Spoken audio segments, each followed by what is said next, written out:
हम उनको टिप दे सकते हैं। 2-3 ऑर्डर मारते हैं, वहाँ पर चेंज खत्म हो जाता है। हमने कोई बैंक तो नहीं खोला हुआ। इतने बड़े चैनल पे बैठकर इतनी छोटी सी बात उन्होंने की है। राइडरों को कम से कम हकीर तो नहीं समझे, हम आपके लिए तो रोडों पे घूम रहे हैं। 15 मिनट 20 मिनट में ऑर्डर डिलीवर करना। ये सारे चेंज है। अब 2-3 कस्टमर ऐसे होंगे और मैं सुबह से यही देख रहा हूँ, मेरे पास 100 रुपए थे, सारे चेंज हो गए। लोगों के घरों पे बैठकर उनको खाना डिलीवर करते हैं, फिर हम अपने बारे में ऐसी बात सुनते हैं तो बस दुख होता है। बस ये सामने वाले को सोचना चाहिए कि हम बैंक तो साथ में लेके चलेंगे नहीं। सही है, 2-3 ऑर्डर मारते हैं, वहाँ पर चेंज खत्म हो जाता है। 2-4 ऑर्डरों का अगर हमने बोल दिया कि हमारे पास चेंज नहीं है, तो उसका मतलब ऐसा तो नहीं है कि हमारे को ऐसा बोलेंगे। राइडरों को कम से कम हकीर तो नहीं समझे, हम आपके लिए तो रोडों पे घूम रहे हैं, मजबूरी में ये जॉब कर रहे हैं, वरना किसको पसंद है। खुले रखती नहीं है, जानबूझ के 5000 का नोट ही आपको अंदर से भिजवाएंगी, जैसे राइडर अपनी जेब में खुला रख के चल रहा है। उन्होंने तो बहुत गलत बोला हमारे बारे में, लेकिन उनको ऐसा नहीं बोलना चाहिए। हम लोग चेंज रखते हैं, बार बार ऐसा होता है कि चेंज खत्म हो जाता है हमारे पास। अब हमारे पास तो हमने कोई बैंक तो नहीं खोला हुआ। हम यही उम्मीद रखते हैं कि कस्टमर जैसे कि 2000 का नोट दे रहा है, अब वो 1100 रुपए का बिल बना है, अब वो 2000 रुपए दे रहा है, अब वो भी तो देखेंगे 900 रुपए चेंज उनके पास जा रहे हैं। अब हमारे पास जितना चेंज होता नहीं है। अब उन्होंने तो बोल दिया कि राइडर टिप मांगता है। मैं ये कहता हूँ कि राइडर कभी भी टिप नहीं मांगता। अगर राइडर टिप मांगता है तो आप राइडर सपोर्ट पे राब्ता करें, उनको कंप्लेन करें। बाकायदा ये SOP है। एक तो हम लोग दिन रात काम करें, 15 मिनट 20 मिनट में ऑर्डर डिलीवर करना। हमें पता है कि हम कैसे ट्रैफिक में जाते हैं, कैसे पहुंचते हैं, किस तरीके से चलाते हैं गाड़ी। हम अपनी जान जो ना हथेली पे लेके चलते हैं, फिर भी हमें ये सुनने को मिलता है, फिर हमें शर्मिंदगी होती है। हम सब राइडर को बहुत ज़्यादा दुख हुआ है इस बात पे कि उन्हें ये बात नहीं कहनी चाहिए थी, क्योंकि हम लोग भी बहुत ज़्यादा मेहनत कर रहे होते हैं। उनको नहीं पता कि हम लोग किस तरह मेहनत करते हैं। बाकी दूसरी बात रही कि टिप, कोई भी राइडर जो है ना, मेरे ख्याल में तो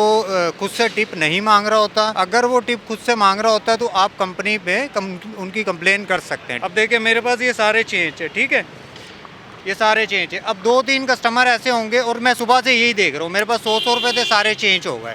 तो अब मैं कहाँ से लूँगा? दुकानदारों से भी अगर मांगते हैं हम लोग तो वो 10 दुकानों के पास जाते हैं, तो कोई एक दुकान वाला होता है कि जो हमें खुला दे देता है, या पंप वाले भी बहुत मुश्किल से देते हैं। बात रही कि टिप की, तो हम उनको टिप दे सकते हैं। ये 100 रुपये समझो कि जब भी ऑर्डर लगेगा मैं जाकर घर पे टिप दूँ। हम लोग इतनी मेहनत करते हैं, गर्मी हो, सर्दी हो, धूप हो, बारिश में, तो हम लोग तो इनको घर पे बैठे हुए ऑर्डर दे रहे होते हैं। बट फिलहाल इनका तो जो काम है ऑर्डर करना, वो तो ये अपना काम कर रहे हैं, हम लोग अपना काम कर रहे हैं। ऐसा नहीं है, राइडर के पास ना मजबूरी भी होती है। बाज़ दफ़ा ना वॉलेट क्लियर करवा देता है तो उसके बाद पेमेंट नहीं होती। ये कस्टमर को चाहिए खुद ही खुला रखे। बाज़ दफ़ा होता है खुला नहीं होता, अब हम कहाँ जाए, टाइम होता है, हमें फौरन ऑर्डर पहुँचाना पड़ता है। इतने बड़े चैनल पे बैठकर इतनी छोटी सी बात उन्होंने की है, दुख हुआ हमें। बस हम जो है ना, सर्दी गर्मी में, धूप में, बारिश में काम करते हैं, लोगों के घरों पे बैठकर उनको खाना डिलीवर करते हैं, फिर हम अपने बारे में ऐसी बात सुनते हैं तो बस दुख होता है। बस इतना तो हमारा हक है कि हम और नहीं ना टिप नहीं ले सकते, तो हम शाबाशी तो लें इनसे, लेकिन ये लोग ये भी नहीं कर सकते। अब ये लोग कह रहे हैं कि टिप के बारे में, तो टिप इनकी मर्जी है, देना चाहें दे दे, नहीं देना चाहें ना दें। अलबत्ता खुले हमारे पास होते हैं, बाज़ दफ़ा नहीं होते, पिछला कस्टमर ले लेता है, इसलिए हम कहते हैं कि जी हमारे पास खुले नहीं है। अब जैसे किसी का 1000 का ऑर्डर है, वो 5000 दे देता है और कहता है जी कि मुझे 4000 बकाया दो। अब सारे जो हमारे पास खुले हैं वो तो उसने ले लिए। अब नेक्स्ट कस्टमर के पास जब हम जाते हैं, वो कहता है हमें भी चेंज दो, तो हम इतने अरेंज नहीं कर सकते। इस वजह से जो है ना, बाज़ दफ़ा नहीं होते हमारे पास। गर्मी है, अभी भी मुझे पसीना आ रहा है, हालांकि सर्दी है, पसीना आ रहा है। तो हम लोग ये मेहनत कर रहे हैं ना, ये आवाम को, उनको हम सहूलत दे रहे हैं कि वो घर बैठ के अपना खाना खा रहे हैं।